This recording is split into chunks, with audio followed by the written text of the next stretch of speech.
ఆరాధనలో తండ్రి సంఘంగా మేమంతా కూడుకుని మీ మాటలు ధ్యానించడానికి, ఆలోచించడానికి, పరిశీలించడానికి, పరిశోధించడానికి తండ్రి సంఘముగా మీ పిల్లలంగా మేమంతా ఇక్కడ కూడుకున్నాం తండ్రి. ఏ మాటలైతే మీ పిల్లలకు చెప్పాలని ఆశపడుతున్నానో మరి ఆ మాటలు సవివరంగా అర్థవంతంగా మీ పిల్లలకు చెప్పులాగున సమయోచితమైన జ్ఞానమును, వాక్శక్తిని, పరిశుద్ధాత్మ దేవుని సహాయాన్ని నాకు అందించమని వేడుకుంటూ వింటున్న మీ పిల్లలు కూడా తండ్రి కేవలం వినడానికి మాత్రమే పరిమితం కాక విన్న మాటలను బట్టి ఆలోచించి గ్రహించి వారి మనసులను మార్చుకొని మీ కొరకు బ్రతికే ధన్యతను మీ పిల్లలుగా వారికి ప్రసాదించమని వేడుకుంటూ మా చిన్ని మాటలు ముగిస్తూ మీ ప్రియకుమారుడు మా రక్షకుడనైన యేసుక్రీస్తు వారి పుణ్యనామమున ఈ ప్రార్థనడికి సమర్పిస్తున్నాను మా కన్న తండ్రి, ఆమేన్. కూడి వచ్చిన ప్రియులైన మీ అందరికీ మన ప్రభువును ప్రియ రక్షకుడైనటువంటి యేసుక్రీస్తు వారి పేరిట శుభములు, వందనాలు తెలియజేస్తున్నానండి. దయచేసి మరి కూర్చుని వాక్యం చెప్తున్నానని ఎవరు అన్యత భావించకండి. రోజు మీ ముందు నిలబడే వాక్యాన్ని చెప్తున్నాను. ఈరోజు కొంచెం ఆరోగ్యం బాగోలేక కూర్చోవలసి వస్తుంది. ఓకే, దయచేసి మరి మనసు పెట్టి మరి చెప్పబడుతున్న సంగతుల గురించి ఆలోచించాలి అని తెలియచేస్తూ, పిల్లరా గత ఆదివారం మీకు ఒక విషయాన్ని తెలియచేశాను. భక్తుల జీవిత చరిత్రను మీకు తెలియచేస్తాను అని. ఆల్రెడీ ఒకసారి అబ్రహాము గారి జీవిత చరిత్ర గురించి మనం ఆలోచించాం. ఈరోజు దావీదు గారి జీవిత చరిత్రను మనం ఆలోచిద్దాం. దావీదు గారి జీవిత చరిత్ర. దావీదు గారి జీవిత చరిత్ర తెలుసుకోవాల్సినంత అవసరత మనకేంటి అని అంటే, దావీదు గారి జీవితం నుంచి మనం కొన్ని విషయాలను నేర్చుకోవాలి. దావీదు గారి జీవితం నుంచి ఏ విషయాలను మనం నేర్చుకోవాలి అనే సంగతి ఈరోజు మీకు చెబుతాను. మనసు పెట్టి ఆలోచించండి. పిల్లరా, ఒక మంచి మాట బైబిల్లో చూద్దాం. అపోస్తుల కార్యములు 20వ అధ్యాయము 35వ వచనం చూడండి. అపోస్తుల కార్యములు 20వ అధ్యాయం 35. అపోస్తుల కార్యములు 20వ అధ్యాయం 35వ వచనం.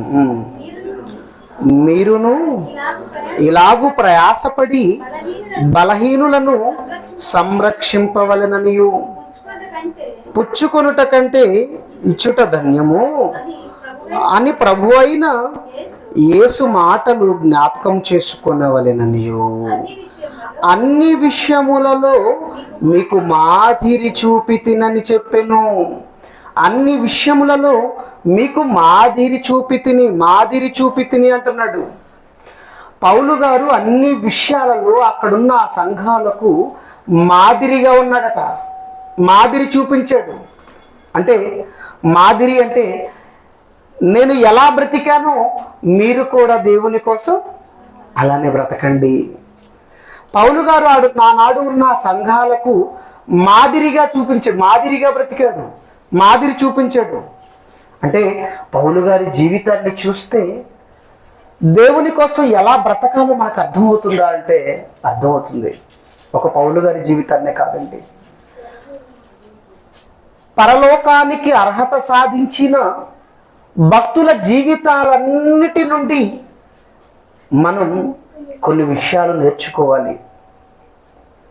వారి జీవితాలను మన కళ్ళ ముందు పెట్టాడు అని అంటే ఒక పౌలు గారి జీవితాన్ని కావచ్చు, ఒక దావీదు గారి జీవితం కావచ్చు, ఒక యేసుక్రీస్తు వారి జీవితం కావచ్చు, అబ్రహాము గారి జీవితం కావచ్చు.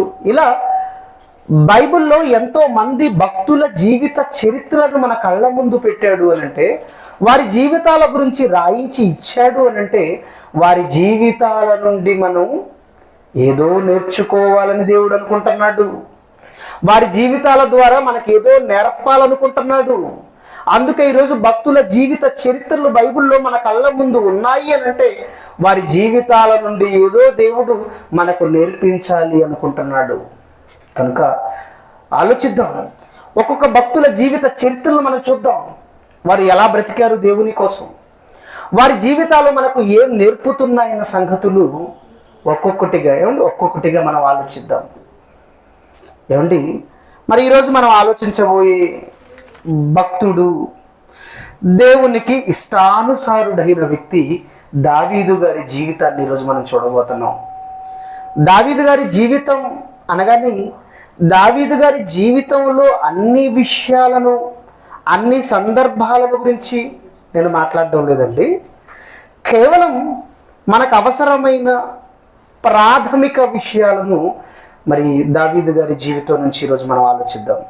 కొన్ని విషయాలు ప్రాథమికమైన విషయాలను దావీదు గారి జీవితంలో తను ఎలా బ్రతికాడో దేవుని కోసం ఒకసారి కొన్ని ప్రాథమికమైన విషయాలను దావీదు గారి జీవితం నుంచి మనం చూద్దాం. పిల్లరా, దావీదు గారి గురించి దేవుడు చెప్పిన స్టేట్మెంట్ ఏంటి చూడండి ఒకసారి.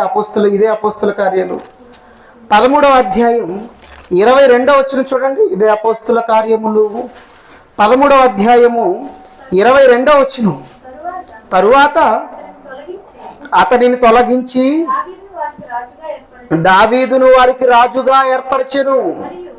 మరియు ఆయన, నేను యెషయి కుమారుడైన దావీదును కనుగొంటిని, అతడు నా ఇష్టానుసారుడైన మనుష్యుడు, అతడు నా ఉద్దేశములన్నీ నెరవేర్చునని చెప్పి అతని గూర్చి సాక్ష్యం ఇచ్చెను. దావీదు గారి గురించి దేవుడిచ్చిన స్టేట్మెంట్, దావీదు గారి గురించి మరొక మనిషి ఇస్తున్న స్టేట్మెంట్ కాదు ఇది. ఈరోజు సాక్ష్యాలు అనగానే ఒక మనిషి మరొక మనిషి గురించి స్టేట్మెంట్ ఇస్తాడు, ఒక మనిషి మరొక మనిషి గురించి చెబుతాడు, అతని క్యారెక్టర్ ఏంటో చెబుతాడు. కానీ ఏమండి, ఒక మనిషి గురించి దేవుడు స్టేట్మెంట్ ఇవ్వడం అని అంటే చాలా అరుదుగా జరిగే విషయం. మనిషి గురించి ఒక మనిషి గురించి మరొక మనిషి మాట్లాడతాడు ఎక్కువగా. కానీ ఒక మనిషి గురించి దేవుడే సాక్షాత్తు దేవుడే స్టేట్మెంట్ ఇస్తున్నాడు అని అంటే ఏమండి, చిన్న విషయం కాదు ఇది. దేవుడే సాక్ష్యం చెబుతున్నాడు దావీదు గారి గురించి.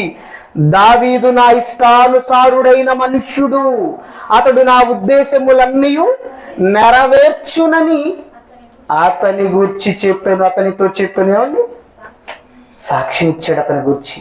దేవుడే సాక్ష్యం చెప్పాడు.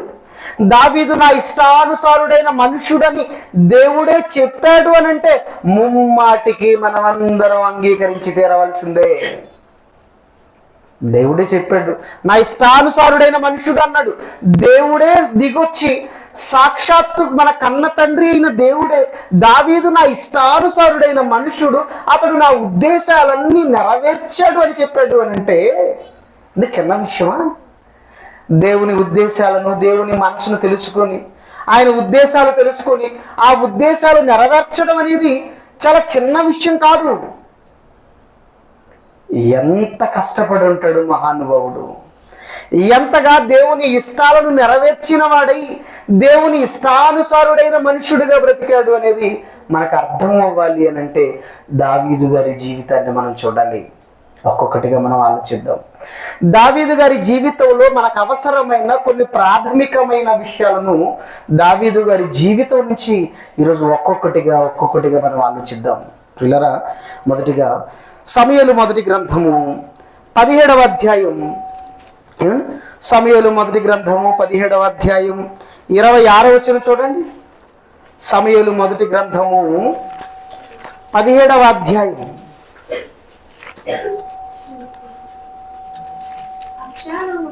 సమూయేలు మొదటి గ్రంథము 17వ అధ్యాయం 26వ వచనం చూడండి.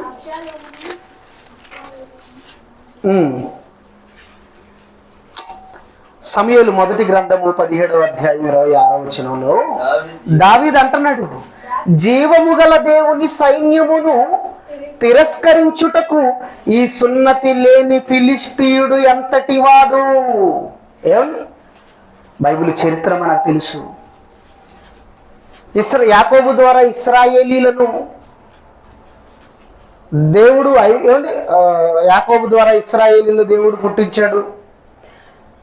యాకోబు గర్భవాసమును వచ్చిన 12 మంది 12 గోత్రకర్తలుగా ఉండి వారి సంతానాన్ని అబ్రహాము గారికి ఇచ్చిన మాట ప్రకారం ఏమండి ఆయన గర్భవాసమున తన సంతానాన్ని లెక్కకు ఇసుక రేణువులకు మించి చేస్తాను అన్నాడు, చేశాడు.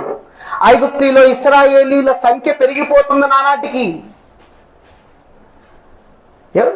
అలా ఇశ్రాయేలీలు పెరిగిపోతున్నారు. ఆ తర్వాత ఐగుప్తు బానిసత్వంలో ఇశ్రాయేలీలు మగ్గిపోవడం. ఐగుప్తు బానిసత్వంలో ఇశ్రాయేలీలు మగ్గిపోతున్నప్పుడు దేవునికి మొరపెట్టారు ఇశ్రాయేలీలు. మొరపెట్టినప్పుడు వారిని ఐగుప్తు బానిసత్వం నుండి విడిపించడానికి దేవుడు ఒక మహనీయుణ్ణి పుట్టించాడు. ఆయనే మోషే గారు. ఆ తర్వాత మోషే గారు ఐగుప్తు బానిసత్వం నుంచి వీరిని విడిపించి అక్కడ నుండి పాలు తేనెలు ప్రవహించు కనాను దేశానికి నడిపించడానికి సుమారుగా 40 సంవత్సరాల అన్ని మార్గంలో మోషే గారు నడిపిస్తూ వచ్చారు ఈ కాల్బలాన్ని. ఆ తర్వాత యెహోషువ నాయకుడిగా ఉన్నాడు. ఆ తరువాత న్యాయాధిపతుల పాలన జరిగింది. ఆ తరువాత న్యాయాధిపతులలో చిట్ట చివరి న్యాయాధిపతి ఆయనే సమూయేలు గారు. సమూయేలు గారి కాలంలో ఒకసారి చూడండి ఆ మాట కూడా ఒకసారి న్యాయాధిపతులలో చిట్ట చివరి న్యాయాధిపతి సమూయేలు గారు.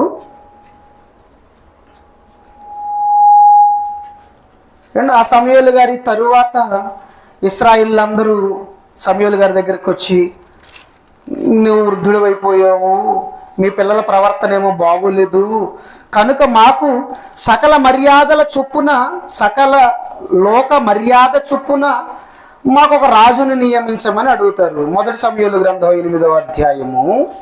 ఏమండి? మొదటి సమూయేలు గ్రంథము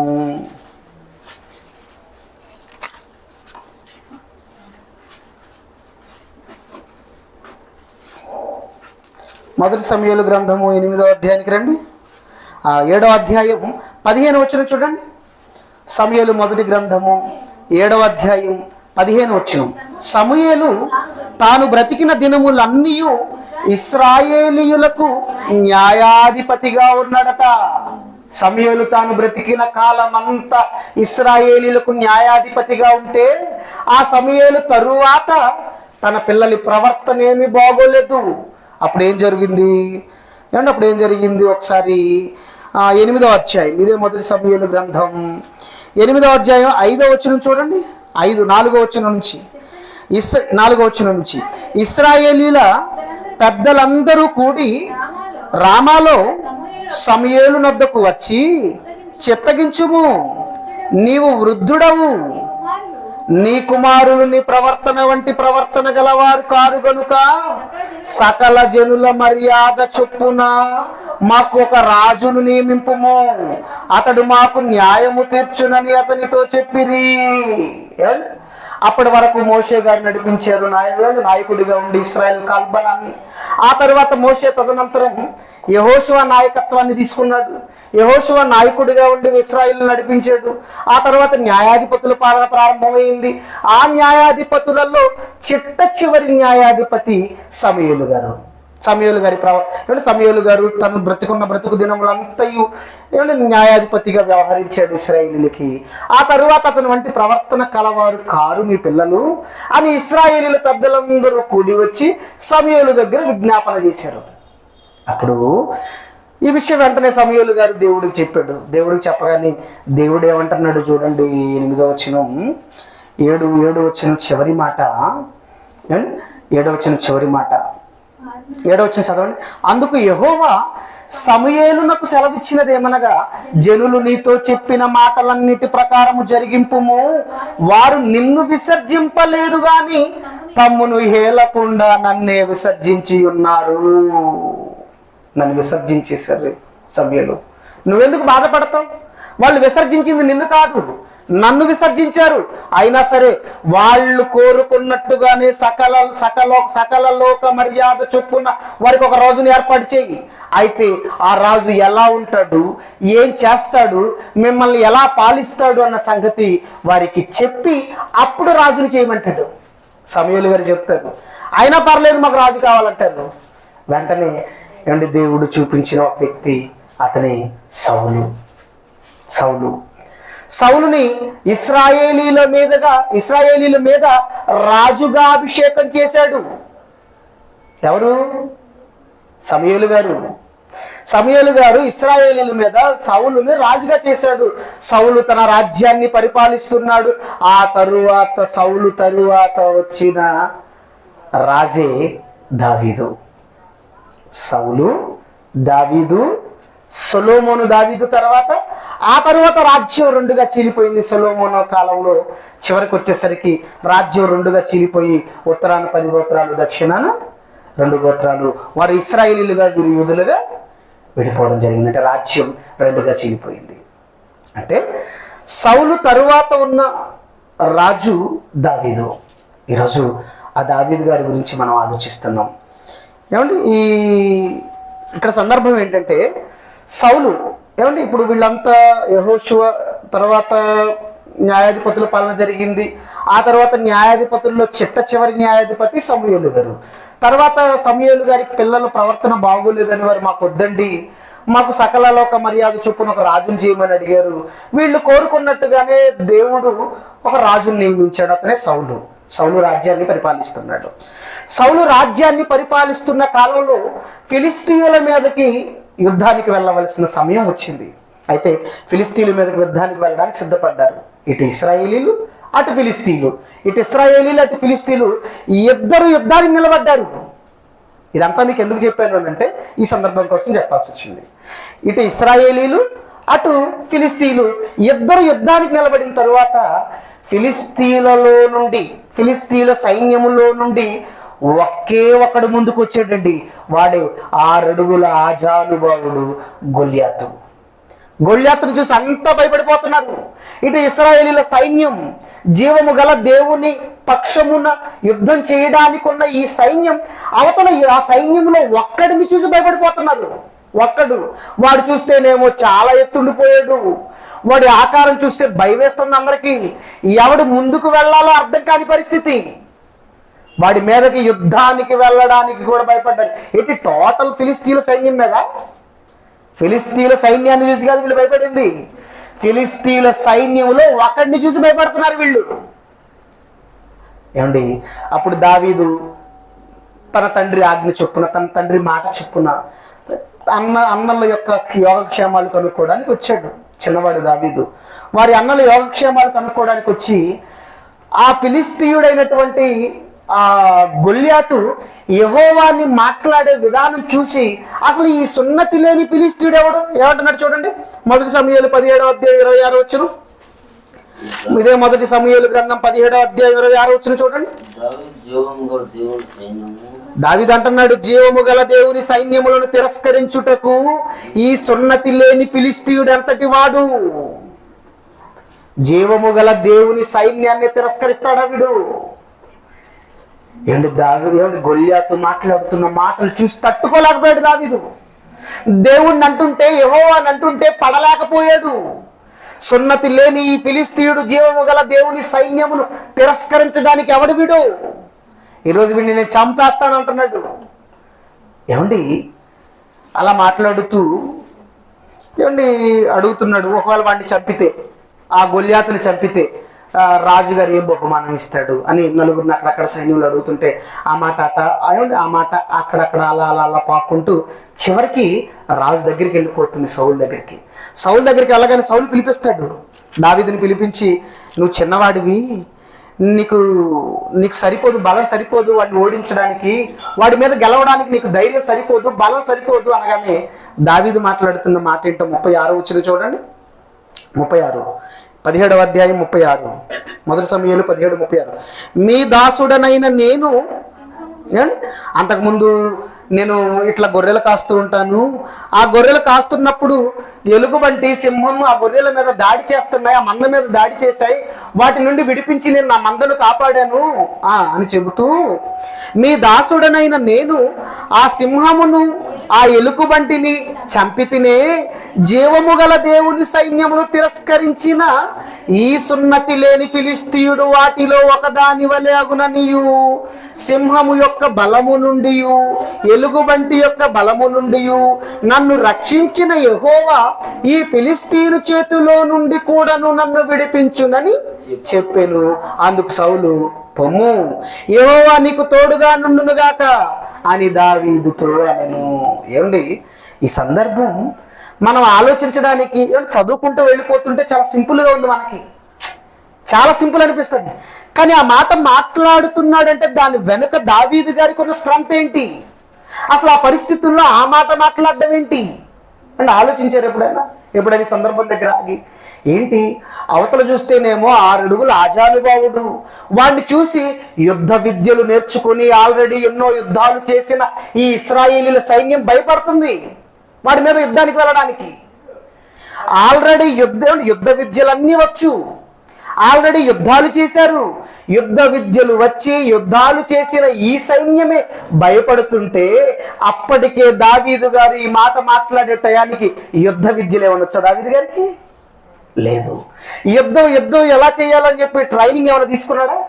లేదు. పోనీ ఎప్పుడైనా యుద్ధం చేశాడా? లేదు. మరి యుద్ధం చేయకుండా యుద్ధ విద్యలు నేర్చుకోకుండా ఈ మాట మాట్లాడగలుగుతున్నాడంటే ఎక్కడి నుంచి వచ్చిందంత ధైర్యం దావీదు గారికి?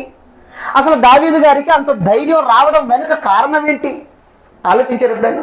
అండి మన ఫర్ ఎగ్జాంపుల్ మనమే ఆ ప్లేస్లో మనమే ఉన్నాం అనుకోండి. ఒక ఇండియాకి ఒక పాకిస్తాన్కి యుద్ధం జరుగుతుంది. యుద్ధం జరుగుతున్నప్పుడు ఆల్రెడీ యుద్ధ విద్యలు నేర్చుకున్న సైన్యం అక్కడ ఉంది. వాళ్ళు భయపడుతున్నారు యుద్ధానికి వెళ్ళడానికి అవతల అపోజిషన్ సైన్యాన్ని చూసి. మనకి ఏ యుద్ధ విద్య రాదు, ఏ ట్రైనింగ్ తీసుకోలేదు, ఆర్మీ ట్రైనింగ్ తీసుకోలేదు, ఎప్పుడు యుద్ధం కళ్ళతో చూసిన వారం కూడా కాదు. అలాంటి మనం వెళ్ళి ఈ ఇండియన్ ఆర్మీ చీఫ్ ఎవరైతే ఉన్నారో వారికి కనబడి, ఏమండి నేను యుద్ధం చేస్తాను, మన ఇండియా అనడానికి వాడికి ఎంత ధైర్యం, ఎన్ని గుండెలు వాడికి, నేను యుద్ధానికి వెళతాను అని అనగలమా? అయ్యో బాబోయ్, అవతల చూడబోతే మిసైళ్ళు బాంబులు చంపేస్తారు, మనకు యుద్ధ విద్య రాదు, ఒక్క బుల్లెట్తో మళ్ళీ మట్టి పెట్టేస్తారని ఎంత భయపడతాం మనం. కానీ యుద్ధం జరుగుతుంటే యుద్ధ విద్య తెలియని ఒక దావీదు, యుద్ధం గురించినటువంటి విద్యను అభ్యసించని దావీదు అక్కడికి వెళ్ళి నేను యుద్ధానికి వెళతాను, వాడితో పోట్లాడతాను, వాడిని ఓడిస్తాను, వాడిని గెలుస్తానని మాట్లాడగలుగుతున్నాడంటే దావీదు గారికి ఉన్న ధైర్యం ఏంటి, ఆయనకున్న బేస్ ఏంటి అంటే ఏమండి దావీదు గారు దేవుణ్ణి గ్రుడ్డిగా నమ్ముతాడు, గ్రుడ్డిగా ఫాలో అయిపోతాడు. ఎంత ప్రేమించిన వాడు కాకపోతే ఆ మాట అంటాడు చెప్పండి?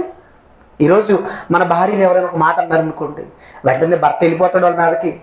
రే నువ్వు నా భార్యని అంటావా, నువ్వు నా భార్యనంత అనేంత మాత్రపోవాడవా అని మన భార్యను ఒక మాట అనగానే వెంటనే రియాక్ట్ అయిపోయి మనం వెళ్ళిపోతున్నాము అని అంటే దానికి కారణం భార్యపై మనకున్న ప్రేమ. అలానే ఎక్కడో ఉన్న దేవుణ్ణి అంటున్నాడు, దేవుడు కంటికి కనబడడం లేదు. ఎక్కడో పరలోకంలో ఉన్న దేవుణ్ణి అంటుంటే దావీదు సహించలేకపోయాడు, ఓర్చుకోలేకపోయాడు అని అంటే దేవుడంటే దావీదు గారికి ఎంత పిచ్చి ఉండాలో ఆలోచించండి, ఎంత నమ్మకం. ఏమంటున్నాడు?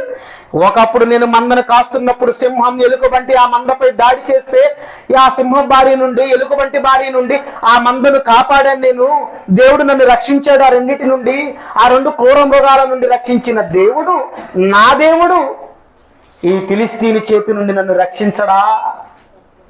ఏంటండి ఆ ధైర్యం? ఎక్కడి నుంచి వచ్చింది ఆ ధైర్యం చెప్పండి? ఒక యుద్ధంలో నిలబడి దేవుడు రక్షిస్తాడో లేదో తెలీదు, దేవుడు రక్షిస్తాడో లేదో తెలియకుండానే నా దేవుడు నన్ను రక్షిస్తాడన్న ధైర్యంతో గ్రుడ్డి నమ్మకంతో ఏమండి నేను యుద్ధం చేస్తాను అంటున్నాడు దావీదుతో. ఏమంటే సౌలుతో దావీదు అంటున్నాడు. సౌలుతో దావీదు ఆ మాట అనగలుగుతున్నాడు అని అంటే నా దేవుడు నన్ను ఈ గొల్యాతు భార్య నుండి రక్షింపగలడన్న ధైర్యం, నమ్మకం. అంటే దేవుణ్ణి గ్రుడ్డిగా నమ్మేస్తున్నాడు. ఏమండి దేవుణ్ణి గుడ్డిగా నమ్మిన భక్తుడు ఒకప్పుడు అబ్రహాము గారిని మనం చూసాం. ఆ తర్వాత అదే కోణంలో ఈరోజు అదే బాణీలో దేవుణ్ణి గుడ్డిగా నమ్మిన వ్యక్తి దావీదు. మరి దావీదు జీవితం మనకు నేర్పుతున్న ఒక విషయం ఏంటంటే దేవుణ్ణి గుడ్డిగా నమ్మడం, దేవుని మీద ఆధారపడడం. అందుకే దావీదు గారు అంటారు కీర్తనలో ఒక మాట, యెహోవా నీవే నాకు ఆధారము అంటాడు. అంటే దావీదు గారు దేవుని మీద యెహోవా మీద కంప్లీట్గా డిపెండ్ అయిపోయాడు, ఆధారపడిపోయాడు. ఈరోజు మనం కూడండి మన దేవుణ్ణి మనం ఆనుకుని బ్రతకాలి. ఆ దేవుని మీద మనం ఆధారపడాలి. దేవుడే మనకు సర్వస్వం అని నమ్మాలి. అంత గ్రుడ్డిగా మన దేవుణ్ణి మనం నమ్మాలండి. అలా గ్రుడ్డిగా మన దేవుణ్ణి నమ్మిన వారే అబ్రహాము గారు నమ్మారు. గొప్ప స్థాయిలో విశ్వాసులకు తండ్రిగా నిలబడ్డాడు చరిత్రలో. దావీదు గారు నమ్మారు. సాక్షాత్తు దేవుడే దావీదు గారి గురించి సాక్ష్యం చెప్పాడు. నా ఇష్టానుసారుడైన మనుషుడు, అతడు నా ఉద్దేశములన్నీ నెరవేర్చిన గొప్ప వ్యక్తి, నెరవేర్చునని చెప్పాడు. ఒక యేసుక్రీస్తు వారు నెరవేర్చారు. కంప్లీట్ గా దేవుని మీద డిపెండ్ అయిపోయాడు. ఈరోజు చరిత్రలో ఏమండి మధ్యవర్తిగా నిలిచిపోయాడు. ఈరోజు మనం కాలాన్ని లెక్కిస్తున్నామంటే క్రీస్తు పూర్వం, క్రీస్తు శకం, క్రీస్తును బట్టే కాలాన్ని లెక్కించాలి. ఈరోజు క్రీస్తు కాలానికి మధ్యవర్తిగా నిలబడగలిగాడు అని అంటే అది దేవుని మీద కంప్లీట్ గా డిపెండ్ అయ్యి ఆధారపడి దేవుని పనే ఆహారంగా బ్రతికాడు కనుక, దేవుని ఇష్టాన్ని నెరవేర్చాడు కనుక, దేవుని గుడ్డిగా నమ్మాడు కనుక. భక్తుల జీవితాలన్నీ మనం చూస్తున్నప్పుడు ఏమండి అందరి భక్తుల జీవితాలలో మనకు కనబడే కామన్ పాయింట్ ఏంటో తెలుసా? దేవుణ్ణి గుడ్డిగా నమ్మడం, దేవుని మాటకు విధేయత చూపించడం, దేవునికి విధేయులై బ్రతకడం. భక్తులందరి జీవిత చరిత్రలో ఇదే మనకి కామన్ గా కనబడే పాయింట్. దావీదు గారు కూడా దేవుణ్ణి గుడ్డిగా నమ్మారండి. గుడ్డిగా నమ్మాడు, దేవుని మీద ఆధారపడ్డాడు. ఇంకా దావీదు గారి జీవితం మనకు నేర్పించే మరొక సంగతి, మరొక మంచి విషయం చూడండి. ఏమంటే సమూయేలు మొదటి గ్రంథం 18వ అధ్యాయం. ఇదే సమూయేలు మొదటి గ్రంథము 18వ అధ్యాయము 5వ వచనం చూడండి. ఇదే మొదటి సమూయేలు గ్రంథము 18వ అధ్యాయం 5వ వచనం. దావీదు సౌలు తనను పంపిన చోటకెల్లను పోయి సుబుద్ధి కలిగి పని చేసుకుని వచ్చెను గనుక సౌలు యోధుల మీద అతనిని నియమించెను. సౌలు యోధుల మీద అతన్ని నియమించాడట. దావీదు గారు ఏం చేస్తున్నారు? సౌలు రాజు తనని పంపిన చోటకెల్లను పోయి సుబుద్ధి కలిగి పని చేసుకుని వచ్చెను. రాజు ఏ మాట చెబితే ఆ మాట వినేవాడు. ఎందుకు రాజుగారి మాట అంతలా అవలంబిస్తున్నాడు తెలుసా దావీదు? రాజు అనగానే సామాన్యమైన వ్యక్తి కాదు, నాయకుడు అనగానే సామాన్యమైన వ్యక్తి కాదు. సాక్షాత్తు నా దేవుని చేత అభిషేకింపబడిన వాడు, నా దేవుని చేత అభిషేకం నొందినవాడు గనుక తాను చెప్పిన ప్రతి మాటకు నేను లోబడి సుబుద్ధి కలిగి పని చేయాలి అని సుబుద్ధి కలిగి పనిచేసాడండి.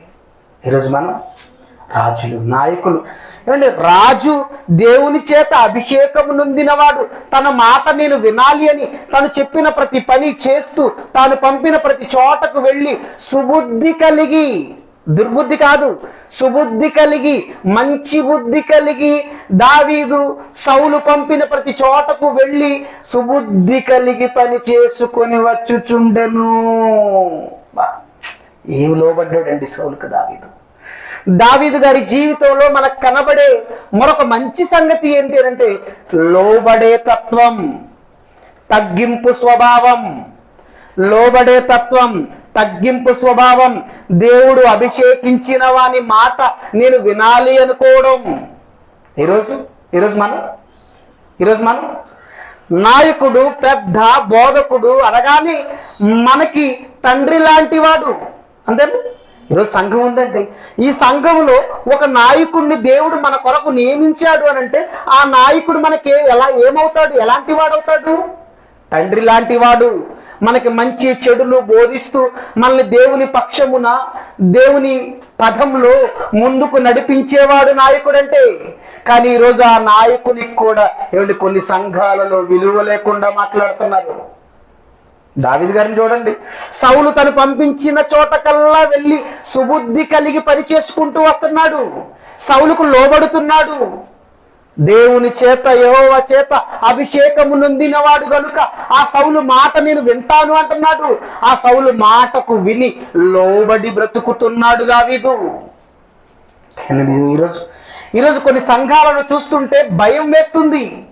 కొన్ని సంఘాలలో సంఘ కాపరి, నాయకుడుగా, అధ్యక్షకుడిగా, బోధకుడిగా ఉన్నటువంటి కాపరిని ఎన్నో చిత్ర విచిత్రమైన హింసలు, వారి సంఘస్థుల మాట కాదు అనంటే ఆ సంఘం నుంచి పంపించేసే పరిస్థితులు, సంఘానికి నాయకుడిగా, తండ్రిగా ఉంటూ మంచి చెడ్డలు నేర్పుతూ మనకు అన్ని బోధిస్తూ దేవుని పదంలో మనల్ని ముందుకు నడిపించే ఒక నాయకుని మాట విని లోబడే తత్వం ఈరోజు సంఘాలలో లోపిస్తుంది.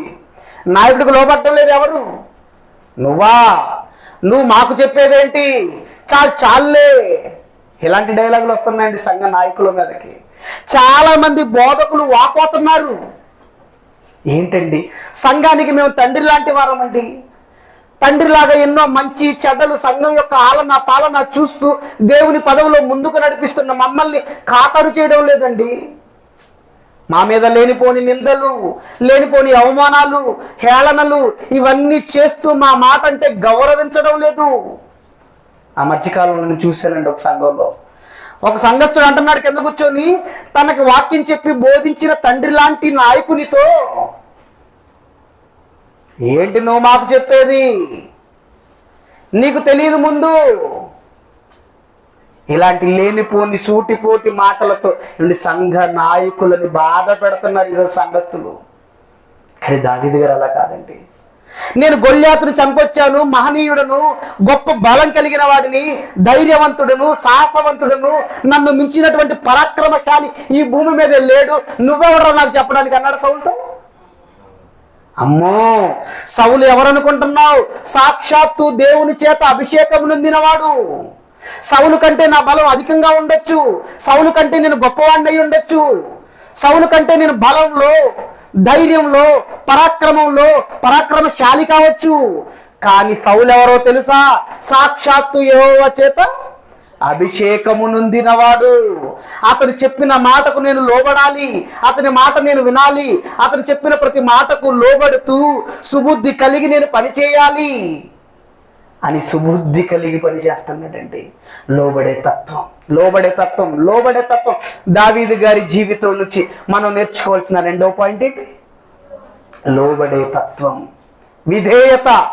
మన మీద పెద్దలుగా, నాయకులుగా, అధ్యక్షులుగా ఉన్న వారికి మనం లోబడి బ్రతకాలి, వారి మాటకు విధేయత చూపించాలి. దావీదు గారు అలా బ్రతకబట్టే ఈరోజు చరిత్రలో మిగిలిపోయాడు. సౌలు కంటే గొప్పవాడే కాదా? సౌలు కంటే గొప్పవాడు కదా? సౌలు కంటే గొప్పవాడే. సౌలే భయపడిపోయాడు గొల్యాతును చూసి. కానీ దావీదు భయపడ్డాడా? దావీదు చూడబోతే ఎంత ఉన్నాడు, గొల్యాతు చూడబోతే అంత ఉన్నాడు. వాడిని నేనెక్కడ కొట్టాలి, నేనెక్కడ జయించాలని మాట మాత్రం అనుకోలేదండి. నా దేవుణ్ణి అంటానికి వాడంతటి వాడు అని చెప్పేసి దేవుణ్ణి అంటే తట్టుకోలేని రోషం కలిగిన వాడు దావీదు. యుద్ధం చేశాడు. సౌలు కంటే గొప్పవాడే, సౌలు కంటే మంచి బలవంతుడే, మంచి ధైర్యశాలే, సౌలు కంటే మంచి పరాక్రమశాలే. అయినప్పటికీ నా దేవుడు నా మీద అధికారిగా, నా మీద నాయకునిగా, నా మీద రాజుగా దేవుడు అభిషేకం చేసి, అభిషేకం ఇచ్చి సౌలుని నిలబెట్టాడు. ఆ సౌలుకు నేను లోబడి బ్రతకాలి, తను పంపించే ప్రతి చోటకు వెళ్ళి సుబుద్ధి కలిగి నేను పనిచేయాలి. లోబడుతున్నారా ఈరోజు సంఘ నాయకునికి, అధ్యక్షునిగా, లేకపోతే మీకు బోధ చేసే బోధకునికి, కాపరికి తాను చెప్పిన మాట వింటూ తనకి లోబడుతూ ఉన్నారా? ఈరోజు ఎన్నో సంఘాలలో పరిస్థితులు లేవండి. సంఘ నాయకుని మీద తిరుగుబాటు, లోబడకపోగా పైపెచ్చి మళ్ళీ ఏం చేస్తున్నారు? తిరుగుబాటు. నీకేం తెలుసు, నువ్వేం మాట్లాడుతున్నావు, నీకు మైండ్ చిన్నది, నువ్వు పెద్దగా ఆలోచించడం లేదు. అబ్బే మీరు సెట్ గారు, ఏంటి మీరు సెట్ గారని నువ్వు అంటున్నావా? మీరు సెట్ గారని నువ్వు అంటున్నావా అని అంటే మరి దేవుడు అమాయకుడు పాపం. మరి సర్వాధికారాలు ఎవరిచ్చారమ్మా? సర్వాధికారాలు ఎవరి వల్ల కలుగుతాయి?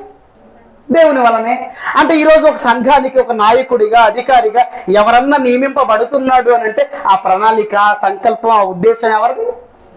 దేవునిది. మరి దేవుని కంటే ఎక్కువ తెలుసా నీకు? అంతే మరి. చూడబోతే నీ మాటలు అలానే ఉన్నాయి. అసలు మీరు సెట్ గారి సంఘానికి నాయకులుగా అంటున్నాడు ఒకడు. సంఘ నాయకులతో కోపం వచ్చేసిందండి.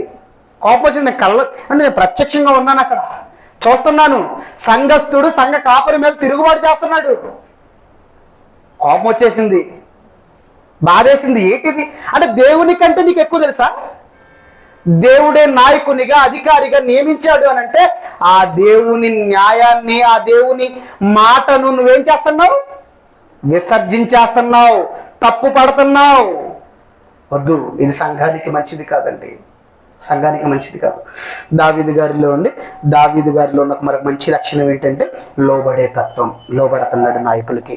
మనం కూడా దావీదు గారి జీవితాన్ని చూసి వాళ్ళు ఎలాంటి వాళ్ళైనా, కొత్త నిబంధనలో కూడా ఒక మంచి మాట ఉంటుంది కదా, ముష్కరులైన మీ యజమానులకు లోబడండి. మీరు పనిచేసే దగ్గర ముష్కరులైన మీ యజమానులకు సైతం లోబడి ఉండమంటుంటే సంఘంలో మన సహోదరుడు, మన తోటివాడు, సంఘంలో మనకు తండ్రిగా దేవుడు నియమించిన వాడు, అతనికి లోబడితే తప్పేంటి చెప్పండి? తప్పు కాదు. మనం అలా ఉండకూడదు. దావీదు గారి జీవితం మనకు నేర్పించే మాదిరి ఏంటి అంటే లోబడే తత్వం. ఎవరికి? మొట్టమొదటిగా దేవునికి, ఆ తరువాత మన మీద పెద్దలుగా, అధికారులుగా, నాయకులుగా ఉన్న వారికి లోబడుతూ వారి మాటకు విధేయత చూపిస్తూ దేవునికి విధేయులమై దేవుని పనిలో ముందుకు సాగితే అప్పుడు చరిత్రలో దేవుడు మనల్ని కూడా నిలబెడతాడేమో. అలానే మరొక మంచి విషయం దావీదు గారి జీవితం నుంచి మరొక మంచి విషయం చూద్దాం. సమూయేలు మొదటి గ్రంథము 18వ అధ్యాయం 18వ వచనం. సమూయేలు మొదటి గ్రంథము 18వ అధ్యాయం 18వ వచనం. అందుకు దావీదు ఏమండి, ఇక్కడ మొత్తానికి దావీదు 15వ వచనం చూడండి. దావీదు సుగుల సుబుద్ధి గలవాడే ప్రవర్తించుట సౌలు చూసి మరి అధికముగా అతనికి భయపడెను. అండి, దావీదు సౌలు పంపించిన ప్రతి చోటకు వెళ్ళి మంచి బుద్ధి కలిగి పని పూర్తి చేసుకుంటూ వస్తున్నాడు. అతనిలో ఉన్న క్యారెక్టర్ని చూసట ఎవరు భయపడ్డారట? సౌలే భయపడిపోయాడట. ఎందుకు సౌలు భయం ఏంటో తెలుసా? అక్కడేమో దావీదు గొల్యాతును సంహరించగానే జనాలు ఏమని పాటలు పాడుకుంటూ తీసుకొచ్చారు? సౌలు వేల కొలది, దావీదు 10,000 కొలది అని పాటలు పాడారు. అప్పుడు మొదలైందండి దావీదు గారి మీద సౌలుకు విషపు చూపు. అప్పటి వరకు అమ్మో దావీదు బంగారం అన్నాడు. అప్పటి వరకు దావీదు చాలా గొప్ప మంచివాడు, మంచి వ్యక్తి అనుకున్నాడు. ఎప్పుడైతే దావీదు గారిని జనులు పొగడసాగిరో, సౌలు వేల కొలది, దావీదు 10,000 కొలదని పాటలు పాడారో అప్పుడు స్టార్ట్ అయింది ఇక సౌలుకి దావీదు మీద విషపు చూపు. ఎక్కడ రాజైపోతాడో, నన్ను నెట్టేసి ఎక్కడ ఇశ్రాయేలీల రాజ్యానికి రాజైపోతాడో, ఏ విషయంలో తప్పులు దొరకడం లేదు, ఎక్కడా తప్పులు దొరకడం లేదు. నేను పంపించే ప్రతి చోటకు వెళ్ళి సుబుద్ధి కలిగి పనిచేసుకొని వస్తున్నాడు దావీదు. ఏమండి, రోజు రోజుకి సౌలు గారు దావీదుకు లోబడిపోతున్నాడు. సౌలు చెప్పిన ప్రతి మాట వింటున్నాడు. దావీదులో ఉన్న మంచి లక్షణం చూసి సౌలు కూడా భయపడిపోయాడండి.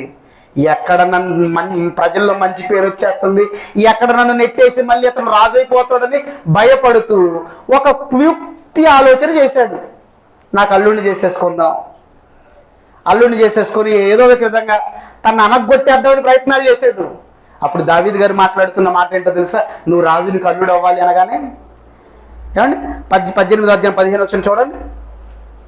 దావీదు మిగుల సుబుద్ధి గలవాడై ప్రవర్తించుట సౌలు చూసి మరి అధికముగా అతనికి భయపడెను. ఏమండి 18వ వచనం. అందుకు దావీదు అంటున్నాడు, రాజునకు అల్లుడు నగుటకు నేనెంతటి వాడను, నా స్థితి అయినను ఇశ్రాయేలీలో నా తండ్రి కుటుంబమునైనను ఏ పాటివని సౌలుతో అనెను. సౌలు అడుగుతున్నాడు, నాకు అల్లుడవుతావా? నీ పరాక్రమం చూసావు, నేను చూశాను నాయన, నువ్వు చాలా పరాక్రమవంతుడు, చాలా ధైర్యవంతుడు, రాజుకు అల్లుడు అవ్వవలసిన వాడవే నువ్వు నాకు అల్లుడవుతావా? మంచి ఆలోచనతో అంటలేదు మాట, కుయుక్తితో అంటున్నాడు. దావీదుని నాశనం చేయాలని ఆలోచనతో అంటున్నాడు. అప్పుడు దావీదు ఏమన్నాడు? అరే భలే మంచి ఛాన్స్. అసలు రాజు కల్లుడు అవడం అంటే చిన్న విషయమా? ఓ మహాప్రభు, నీకు నిండా వందనాలు, నేను నీకు అల్లుడిని అయిపోతాను అని సాగిలు పడ్డాడు సౌలుకి. ఏంటంటే మనకే వచ్చింది అనుకుంటే అవకాశం, మనకే వచ్చి ఏంటన్నా మరి నువ్వు మన చీఫ్ మినిస్టర్ జగన్ గారు ఉన్నారు కదా, మరి ఆ జగన్ గారి కుమార్తె నువ్వేమైనా చేసుకుంటావా అన్నారు అనుకోండి. ఎవరు వచ్చి బా ఎంతటి లక్కండి, అసలు ఒకప్పుడు సీఎంగా చేసిన జగన్మోహన్ రెడ్డి గారికి అల్లుడు అవడం అంటే చిన్న విషయమా బాబో, ఈ ఛాన్స్ వదిలిపెట్టుకోకూడదు. ఏమండి బాబు అడగండి ప్లీజ్, నేను అయిపోతాను బట్టలు ఆడుకుంటాం అంతేనా. కానీ దావీదు గారు ఏంటంటే ఇలా ఉన్నారు, అసలు ఆయన జీవితం ఏంటంటే ఇలా ఉంది. ఎక్కడైనా ఏమంటే మంచి అవకాశం వస్తే ఎవరు వదులుకోరు. కానీ దావీదు గారేంటి, నేను సౌలునకు రాజునకు అల్లుడునవడానికి నేను ఎంతటి వాడను, నేను ఏ పాటి వాడను, నా కుటుంబం ఏ పాటిది. అసలు సౌలు దగ్గర దావీదు గారు తగ్గించుకుంటున్న ఆ తగ్గింపు స్వభావం చూడండి. ఈరోజు మనం తగ్గించుకుంటామండి, ఎంతగా తగ్గించుకుంటున్నాడండి దావీదు సౌలు దగ్గర. తగ్గించుకుంటున్నాడు. భక్తుల జీవితాలన్నీ మనం చూస్తున్నప్పుడు భక్తుల జీవితాలలో మనకి కామన్ గా కనబడే మరొక పాయింట్ ఏంటో తెలుసా? తగ్గింపు స్వభావం. మోషే గారు తగ్గించుకున్నాడండి దేవుని దగ్గర. తగ్గింపు స్వభావం కలిగిన వాడండి. ఇదిగో ఒక పక్క ఐగుప్తులో ఉన్నటువంటి ఆ ఐగుప్తు దేశానికి నేను రాజుని చేస్తానంది. నువ్వు జస్ట్ నా కొడుకు అనుకు చాలు, నా కొడుకు అనిపించుకో నువ్వు. ఇదిగో ఈ ఐగుప్తు దేశానికి నేను రాజుని చేస్తాను, ఈ ఐగుప్తు దేశంలో ఉన్న అష్టైశ్వర్యాలు నీవే. ఏమండి, ఐగుప్తు దేశానికి రాజు, ఒక పక్క ఐగుప్తులో ఉన్న ఐశ్వర్యాలు చూసినా మోషే గారు లొంగలేదండి. తగ్గించుకున్నాడు. నా దేవుని కోసం నేను తగ్గుతాను, నాకు ఈ అల్పకాలము పాపభోగం నాకొద్దు, నా దేవుని కోసం నేను తగ్గి ఏమండి నా దేవుని కోసం నేను శ్రమలు అనుభవిస్తాను. ఒకప్పుడు మోషేలో చూసాం, యేసుక్రీస్తు వారిలో చూసాం తగ్గింపు స్వభావం. ఏమండి యేసుక్రీస్తు వారు సాక్షాత్తు ముల్లోకాలను కలిగించిన ఆ మహనీయుడు. ఏమండి మనందరి పాపముల నుండి మనం విమోచించడానికి వచ్చిన ఆ మహనీయుడు అపోస్తులుల పాదాలు కడుగుతున్నాడు అని అంటే ఎంతగా తగ్గించుకున్నాడండి యేసుక్రీస్తు వారు, ఎంతగా తగ్గించుకున్నాడు. ఇలా యేసుక్రీస్తు ఏమండి అలానే మోషే గారు, ఇలా భక్తుల జీవితాలన్నీ మనం చూస్తున్నప్పుడు భక్తుల జీవితాలన్నిటిలో కామన్ గా కనబడే పాయింట్ ఏంటో తెలుసా? తగ్గింపు స్వభావం. అది దేవుని దగ్గర తగ్గింపు స్వభావం, లేదా సాటి సహోదరుని దగ్గర తగ్గింపు స్వభావం. తగ్గించుకున్నాడండి. యేసుక్రీస్తు వారు తగ్గించుకున్నారండి. అలానే దావీదు గారు కూడా తగ్గింపు స్వభావం కలిగిన వాడు. నేను ఏ పాటి వాడను అంటున్నాడు చూడండి. నేను ఏ పాటి వాడను. నిజంగండి దేవుని దగ్గర కూడా దావీదు గారు చాలా తగ్గించుకుంటాడండి. ఆ మాటలన్నీ చూపించాలి, మీకు టైం లేదు. దేవుని విషయంలో కూడా చాలా తగ్గించుకుంటాడు దావీదు గారు. తగ్గింపు స్వభావం కలిగిన వాడు. ఈరోజు మనం నువ్వెంతంటే నువ్వెంత, నువ్వు ఆఫ్టర్ ఆల్ నా ముందు నన్నంటావా నువ్వు? ఎవడైనా ఒక సహోదరుడు మనల్ని ఒక మాట అన్నాడు అనుకోండి, తిరిగి వెంటనే ఏమంటావు? ఎవడరా అసలు నువ్వు? ఆఫ్టర్ ఆల్ నువ్వు ఆఫ్టర్ ఆల్ నన్నంటావా? నువ్వు నన్నంత మాత్రపాడువా నువ్వు అని వాడు ఒక్కటే అన్నాడు. తిరిగి మనం 4 గంటల పైకి వెళ్ళి ఎక్కడ తగ్గించుకుంటున్నాను చెప్పండి. కానీ దావీదు గారు కానీ, యేసుక్రీస్తు వారు కానీ, మోషే గారు కానీ, వీరి జీవితాలన్నీ మీరు చూడండి తగ్గింపు స్వభావం కలిగిన వారు. మనం ఎక్కడ తగ్గించుకుంటున్నాం? సాటి సహోదరుడి దగ్గరే తగ్గం మనం. ఇక దేవుని దగ్గర ఏం తగ్గుతాం? అంతే కదా. సాటి సహోదరుడి దగ్గరే తగ్గనప్పుడు దేవుని దగ్గర ఏం తగ్గుతాం చెప్పండి? దేవుని దగ్గర తగ్గించుకోవాలి, సాటి సహోదరుని దగ్గర కూడా తగ్గించుకోలేదు. ఒక మాట అన్నాడు అనుకోండి, పోనీ అంటే అన్నాడు, నా సహోదరుడే కదా అన్నాడు, నా అక్కే కదా అంది, నా చెల్లె కదా అంది, నా తమ్ముడే కదా అన్నాడు, నా అన్నే కదా అన్నాడు, నా భర్తే కదా అన్నాడు, నా భార్య కదా అన్నాడు. తగ్గించుకోవాలి. సాటి సహోదరుడి దగ్గర కూడా మనం తగ్గింపు స్వభావం లేదు. ఏదైనా భర్త జారిపోయి ఒక మాట అన్నాడు అనుకోండి, ఏమంటాం? వెంటనే రియాక్ట్ అయిపోతాం. మా అక్కని పిలుచుకొస్తా, మా అమ్మని పిలుచుకొస్తా, మా నాన్న పిలుచుకొస్తా, మా అన్నయ్యని పిలుచుకొస్తా. ఏంటి డైలాగులన్నీ? నీ భర్తే కదా అన్నాడు. ఒక మాట, ఏ భర్తగా నిన్ను అనే అధికారం నీ భర్తకు లేదా? భార్యగా అతనంటే పడే అధికారం నీకు లేదా? ఒక భార్య ఇలా భర్త ఏంటండి, కొంతమంది భర్తలు కూడా జారిపోయి భార్య ఏదైనా అందనుకోండి, సరేలే అంటే అంది, దగ్గరికి తీసుకెళ్ళి ఒంటరిగా, నాన్న నువ్వు ఇలా మాట్లాడకూడదురా, తప్పు, ఇలా ఉండకూడదు, నువ్వు ఇలా ఉండాలి చెప్పొచ్చు కదా. ఏదో చిన్న మాట అందని భార్యని ఏమండి ఒకడు ప్రాణమే తీసాడు. ఒకడేమో కొడుతున్నాడు, ఒకడేమో విచిత్రమైన హింసలు పెడుతున్నాడు, ఒకడేమో కట్నాలు తేలేదని వేధిస్తున్నాడు, ఒకడేమో అడిగింది ఇవ్వలేదు, మీ నాన్నలు నాకు ఇంత బాకీ పెట్టేశారని చెప్పి సూటిపోటి మాటలతో ఉండి పొడిచి పొడిచి ఇబ్బంది పెడుతున్నారు. సాటి సహోదరుడి ఎక్కడుంది చెప్పండి? భార్య అంటే భర్త తట్టుకోలేదు, కనీసం జారిపోయి భర్తకు మాట అంటే భార్య తట్టుకోలేకపోతుంది, జారిపోయేదన్న భార్య ఒక మాట అంటే భర్త తట్టుకోలేని పరిస్థితి. పోనీ అన్నదమ్ముల మధ్య బాగుందంటే వీళ్ళు అసలు బాగోలేరిక. నా అన్నే కదా అన్నాడు, నా తమ్ముడే కదా అన్నాడని సర్దుకునే గుణం లేదు, తగ్గింపు స్వభావం లేదు. సాటి సహోదరుడి దగ్గరే తగ్గించుకోలేనప్పుడు, మనం సాటి సహోదరుని దగ్గర తగ్గింపు స్వభావం మనకు లేనప్పుడు దేవుని దగ్గర ఏం తగ్గింపు స్వభావం ఉంటుంది చెప్పండి? ప్రేమించమన్నాడు కదా నీ సహోదరుని, ప్రేమించమన్నాడు కదా నీ భార్యని, ప్రేమించమన్నాడు కదా నీ భర్తని, నీ సాటి సహోదరుని ప్రేమించమన్నాడు కదా, వాడు ఇబ్బందుల్లో ఉంటే పరామర్శించమన్నాడు కదా. ఇవేవి చేయకుండా సాటి సహోదరుడికి లోబడని మనం దేవునికి ఎలా లోబడతాం చెప్పండి? దేవుడు ఎలా పరలోకం ఇస్తాడు చెప్పండి? తగ్గింపు స్వభావం ఉండాలి. ఎక్కడెక్కడ తగ్గించుకోవాలి? ఎక్కడెక్కడ ఏ సందర్భాల్లో తగ్గింపు స్వభావం ఉండాలి? దేవుని దగ్గర తగ్గించుకోవాలి. దేవుడు చెప్పిన మాటకు విధేయత చూపిస్తూ, ఏమంటే దేవుడు చెప్పిన ప్రతి మాట విధేయులమై మనం ఆ మాట ప్రకారంగా బ్రతకాలి. సాటి సహోదరి దగ్గర కూడా తగ్గించుకోవాలి. పోనీలే అంటే అన్నాడు, నా తమ్ముడే కదా, నా అక్కే కదా, నా చెల్లె కదా, నా భార్యే కదా. తగ్గింపు స్వభావం మనకి రావాలి. దావీదు గారి జీవితం మనకు నేర్పుతున్న మరొక మంచి సంగతి ఏంటంటే తగ్గింపు స్వభావం. తగ్గించబడాలి, తగ్గింపు స్వభావం, తగ్గి మాట్లాడాలి. ఈరోజు ఏదైనా చేశారనుకోండి సంఘానికి, ఎవరైనా ఏదన్నా, నేనెవరనుకుంటున్నావు? ఈరోజు సంఘం నిలబడిందంటే దానికి కారణం ఎవరో తెలుసా? నేనే. ఎంత ఖర్చు పెట్టానో తెలుసా? నేనే. ఎన్ని లక్షలు ఖర్చు పెట్టానో తెలుసా? నేనే. ఇక్కడ ఉన్నవాడు ఎవడు ఏమి ఒక్క రూపాయి బిల్లు ఇవ్వలేదు, మొత్తం నేనే చేశాను. ఎవడనుకుంటున్నావు? నేను. తప్పు. ఈ మాటలు రాకూడదు. నీ తండ్రికి నువ్వు ఇస్తున్నావు, నీ తండ్రికి నువ్వు చేస్తున్నావు. నాదేముందన్నయ్య, అంతా మీరు చేసిందే. నాదేముందన్నయ్య, అంతా మీరే అన్నయ్య. అసలు ఈరోజు మీరు లేకపోతే ఇక్కడ సంఘం నిలబడేది కాదన్నయ్య. ఇలా ప్రతి సహోదరుని దగ్గర తగ్గింపు స్వభావం కలిగి మాట్లాడాలి మనం. వాడు నిన్న కాక మొన్న వచ్చాడు సంఘానికి, నన్నంటాడా? ఈ మాటలు రాకూడదండి.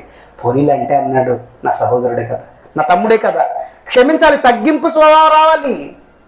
నాదేముందిలే తమ్ముడు, నువ్వు చాలా బాగా మాట్లాడతావు, నాదేముంది తమ్ముడు, నాదేముంది చెల్లి, నాదేముంది అక్క, అంత నువ్వు భలే చేస్తావు. ఇలా ఒకరినొకరు పురికొల్పుకోవాలి, ఒకరినొకరు ప్రేమతో హెచ్చించుకోండి. ప్రేమతో హెచ్చించుకోవాలి ఒకరికొకరు. చెల్లి, నువ్వు పాటలు భలే పాడతావు చెల్లి, నువ్వు నాకంటే చాలా బాగా పాడతావు చెల్లి, నువ్వు నాకంటే చాలా బాగా వాక్యం చెప్తావు తమ్ముడు. ఇలా ఒకరినొకరు ప్రేమ విషయంలో హెచ్చించుకోవాలి, ప్రేమ కలిగి మాట్లాడుకోవాలి. నేను పాడానంటే నా తర్వాత ఎవడైనా, నేను చెప్పానంటే నా తర్వాత ఎవడైనా నాలా బాగా ఎవడు చెప్పలేడు వాక్యం. వద్దు, ఈ డైలాగులు వద్దు, ఈ డైలాగులు ఉండకూడదు. నాకంటే తమ్ముడు భలే మాట్లాడతాడు, నాకంటే చెల్లి భలే పాడుతుంది, నాకంటే చెల్లి భలే ప్రార్థన చేస్తుంది. ఇలా ఒకరినొకరు ప్రేమతో హెచ్చించుకోవాలి. మనము తగ్గించుకోవాలి, మన సహోదరుణ్ణి హెచ్చించాలి.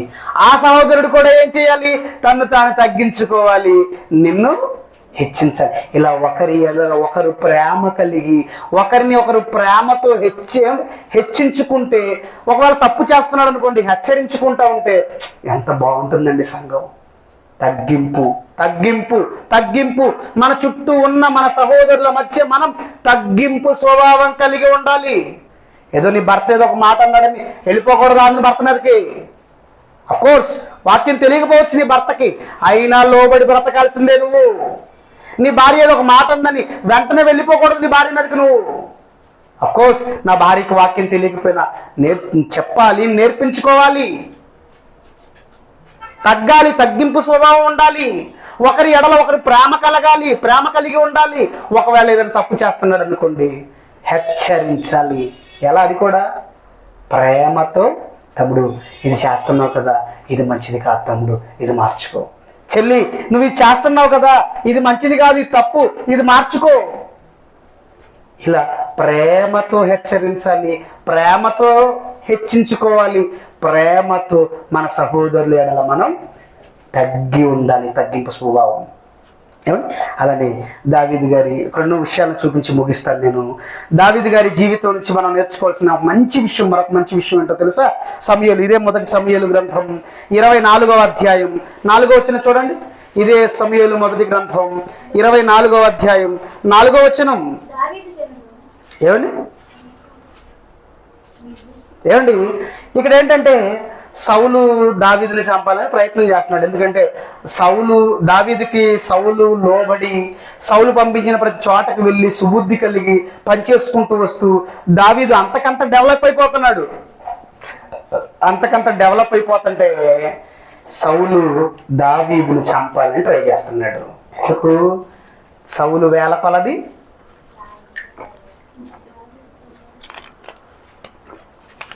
సౌలు వేల కొలది, దావీదు 10,000 కొలదని పాటలు పాడారు కదా వీళ్ళు. ఆ రోజు నుండి దావీదు మీద విషపు చూపు పడింది సౌలుకి. ఈర్ష్య మొదలయ్యింది, ద్వేషం మొదలయ్యింది. ఆ ఈర్ష్య, ఆ ద్వేషం, ఆ విషపు చూపు చివరికి ఎక్కడికి దారి తీసిందో తెలుసా? దావీదును చంపాలని సౌలు ప్రయత్నాలు మొదలుపెట్టాడు. ఏమండి, మన సహోదరుని మీద ఒక విషపు చూపును లేపితే, ఈర్ష్య ద్వేషం మన మనసులో పెంచుకుంటే అతను చంపడానికి కూడా వెనకాడమంటే అందుకే ఓ మంచి మాట యేసుక్రీస్తు వారు అంటారు, కోపపడుడు కానీ, అంటే మంచి మాట బైబిల్లో ఉంటుంది, కోపపడుడు కానీ సూర్యుడు అస్తమించేంత వరకు మీ కోపం, అస్తమించేలోపు మీ కోపం నిలబడకూడదు. కోపపడి తప్పులేదు నీ సహోదరుడి మీద, కానీ ఆ కోపం సూర్యుడు అస్తమించేలోపు పోవాలి. వాళ్ళని ఎడలేదని తప్పు చేశాడు అనుకో, పోయి అడుగు. సూర్యుడు అస్తమించే లోపే నీ సహోదరుని మీద ఉన్న కోపం నువ్వు తీసేసుకో. అంతేగాని నన్ను పలానా సందర్భంలో, పలానా రోజు, పలానా ఆమె, పలానా ఆయన ఈ మాట అంటాడా అని మనసులో పెట్టుకున్నావు అనుకో, అది రాను రాను రాను రాను రాను రాను ఏమైపోతుందో తెలుసా? ద్వేషంగా మారిపోతుంది. అర్థమవుతున్నాయి కదా మాటలు మీకు? ఏంటి మన మొహాలన్నీ అలాడేశారు? టైం అయిపోయింది, 9 అయిపోతుంది, ఎప్పుడు విడిచిపెట్టేస్తారనే 2 విషయాలు ఉన్నాయి, చూపించి విడిచిపెట్టేస్తాను. ఓకేనా? కంగారు పడకండి. ఏమండి, రాను రాను రాను రాను ఏమైపోతుంది అంటే ద్వేషంగా మారుతుంది. అంటే ఏదో ఒక చిన్న విషయం, ఏదైనా ఒక సహోదరుడు తప్పు చేశాడు అనుకోండి, ఆ విషయం ఆ క్షణంతో మర్చిపోవాలి, అంతటితో వదిలేయాలి. ఆ తమ్ముడిని మందలించి, తమ్ముడు నువ్వు ఇలా చేయడం కరెక్ట్ కాదని చెప్పేసి వదిలేయాలి. అలా వదిలేస్తే బాగుంటుంది. అలా కాకుండా అతన్ని మందలించకుండా నీ మనసులో పెట్టుకొని అలా ఉన్నావు అనుకో, అది రాను రాను రాను రాను ఎలా మారుతుందో తెలుసా? కొన్నాళ్ళకి ద్వేషంగా మారుతుంది. కొన్ని రోజులకి వీడిని దూరం పెట్టాలనిపిస్తుంది, కొన్ని రోజులకి వీడిని అసలు సంఘంలో నుంచే బయట పెట్టాలనిపిస్తుంది. వద్దు, ఇది మనకు మంచిది కాదు. ఒకవేళ నీ ఎడల నీ సహోదరుడు ఏదైనా తప్పు చేస్తే నువ్వు క్షమించు. ఒకవేళ నీ ఎడల తప్పిదం చేశాడా, క్షమించు. నువ్వు క్షమించే కొన్ని మనవాడు తప్పులు ఎక్కువగా చేస్తున్నాడు అనుకోండి, మనోడు నీ ఎడల తప్పిదం చేస్తున్నాడు, నువ్వు క్షమిస్తున్నావు. నీ ఎడల మళ్ళీ తప్పు చేస్తున్నాడు, మళ్ళీ క్షమిస్తున్నావు. మళ్ళీ తప్పు చేస్తున్నాడు, మళ్ళీ క్షమిస్తున్నావు. ఇక క్షమించిన ప్రయోజనం లేదు అనుకున్నప్పుడు హెచ్చరించి వెళ్ళి ఒంటరిగా, నువ్వు ఇలా చేస్తున్నావు, ఇది నీకు కరెక్ట్ కాదు, తప్పు. అయినా వినలేదనుకో, 3-4 వెంట పెట్టుకుని సంఘంలో చెప్పు. అయినా వినలేదనుకో, సంఘం నుంచి బయట పెట్టేయి. ఇలా ఉండాలి కానీ ఏదో ఎప్పుడో ఒక మాట అన్నాడని చెప్పి మనసులో పెట్టుకునే ద్వేషంగా మార్చుకోకూడదు. రాను రాను వారిద్దరి మధ్య మనస్పర్ధలు రావడానికి, గొడవలు రావడానికి అది కారణం అవుతుంది. అందుకే నీ సహోదరుని ప్రేమించమని దేవుడు చెప్పాడు. ఒకవేళ నీ సహోదరుని ఎడల తప్పిదం చేస్తే ఎన్ని మార్లు మట్టుకు క్షమించాలి అనగానే 70 ఏళ్ల మట్టుకు అన్నాడు.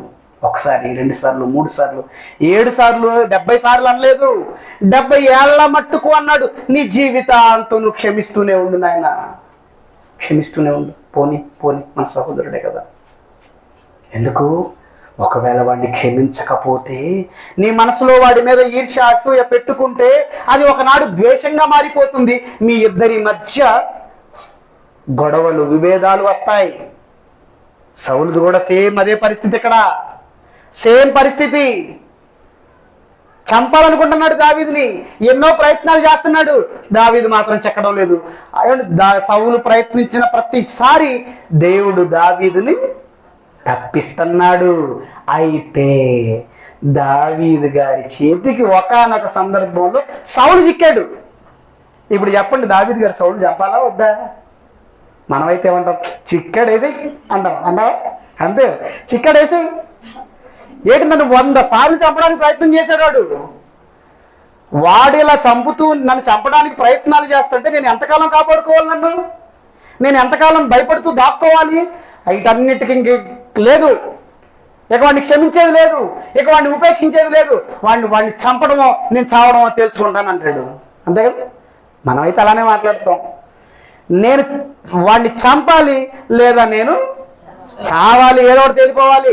వాడు నన్ను ఇన్నిసార్లు చంపడానికి ప్రయత్నం చేశాడు, ఇంకెంతకాలం భయపడి దాక్కుంటాను నేను అంటాం. అంతేనా? దావీదు గారిది కూడా సేమ్ సిచ్యువేషన్ అండి.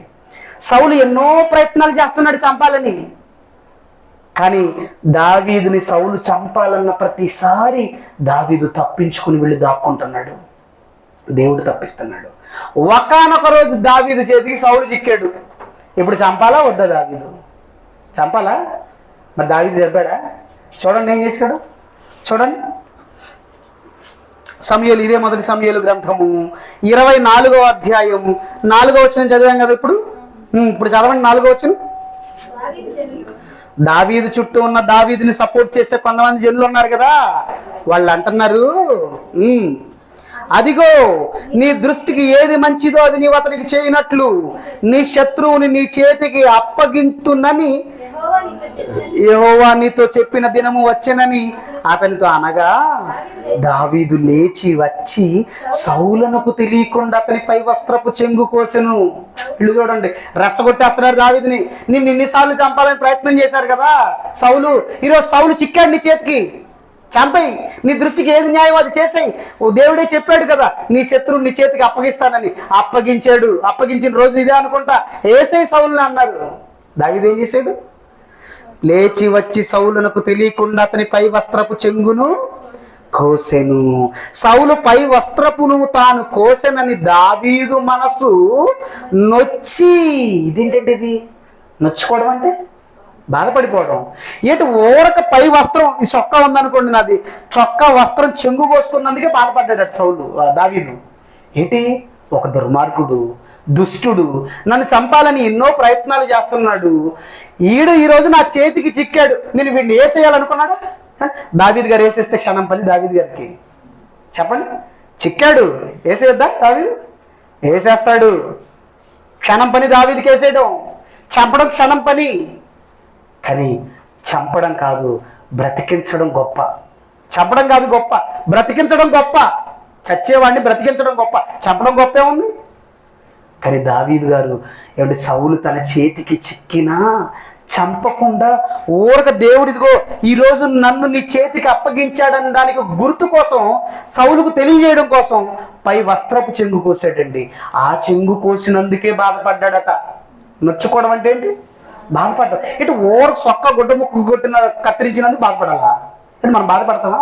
అసలు ఆ టైంలో మనమే కానీ ఉంటే దావీదు ప్లేస్లో వేసేద్దాము, అంతే కదా, వేసేద్దాము.